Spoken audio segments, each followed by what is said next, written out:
Hello, in this video we'll be showing you how to paint your Beasts of Chaos Beast Lord. We'll be painting quickly and efficiently to get your models looking great on the battlefield in no time at all.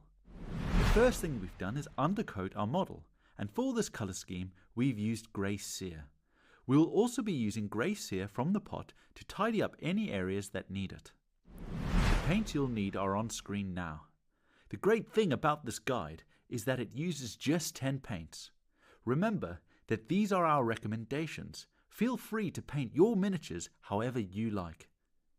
If you are new to painting or want to know about the paints and techniques used in this video, check out our Citadel Color Painting Essentials videos in the description.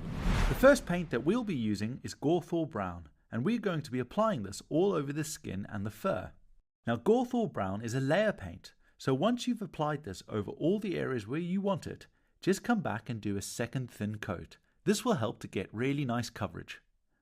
If you get any of the paint into areas where you don't want it, just remember you can tidy up using grey cere straight out of the pot. For our next paint, we are going to be using Black Templar, and we're going to apply this over the armor, the hooves, as well as inside the mouth. Black Templar is a contrast paint, so it pulls away from the higher areas of the model as well as the edges, and rests in the recesses. This will help to give the black some natural depth. If you notice the Black Templar pulling anywhere, just remember all you need to do is to dry off your brush and then soak up the excess with the dry bristles. With that stage complete, we're now going to use Karak Stone. We're going to pick out the weapon handle, ribbons, any leather bits that we find, as well as the hair on the head. Just take your time when applying the Karak Stone and try to keep it off any of our previous details that we've painted. However, if you make a mistake, you can easily just tidy it up using the previous layers. The next paint that we need to use is Gore-Grunter Fur, and we're going to use this to darken the fur of the miniature, as well as on the axe handles, and then on the hair of the dead head that we can find on the waistband. As you can see, I'm using the Gore-Grunter Fur just to darken the skin around the hands, moving to underneath the arms, as well as over any of the fur that we see. What this will do is set up the skin with a really nice dark brown. As with all contrast paints, Gore-Grunter Fur pulls away from the higher areas and rests in the recesses. This helps to establish those nice natural shaded areas that we want on the skin. It's now time to add some more colour to the miniature, and for this we're going to be using Blood Angels Red. We're going to pick out the cloth, the tongue, as well as the eyes. The reason why we're doing this is because we're looking to get a really good solid coverage. When painting the eyes, just get a little bit of the colour right on the end of the brush. This will help to control how much you have. Also, a good tip here is just to hold your breath, because this will allow you to steady your hand and pick out the bit of detail that you want.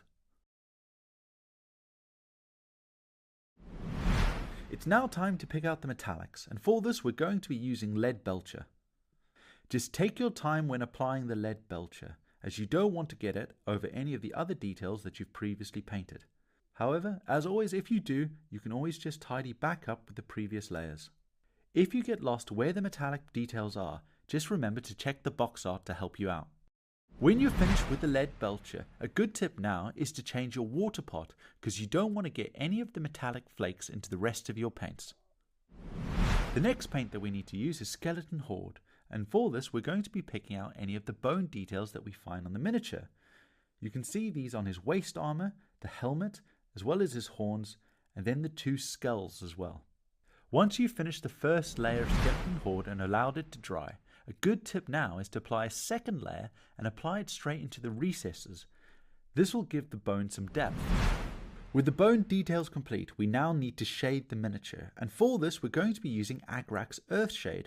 We're going to apply this all over the fur of the miniature, as well as on the axe handle and ribbons and any leather bits that we find, and then we're going to apply this on the skin of the dead head that we can see on his waistband. The next shade paint that we need to use is Non-Oil. We'll be applying this over any metallic areas in the deepest recesses of the model, as well as over the model's teeth and the rock it stood on. This will also include the red cloth details. When applying it over the red details, just pick any recesses that you can find and apply the non-oil straight into the recesses. When applying the non-oil into the deepest recesses of the skin, just take your time when doing it. The reason why we're using non-oil here is that it's a lot darker than Agrak's Earthshade. It's now time for our last stage, and for this we're going to be using Baneblade Brown.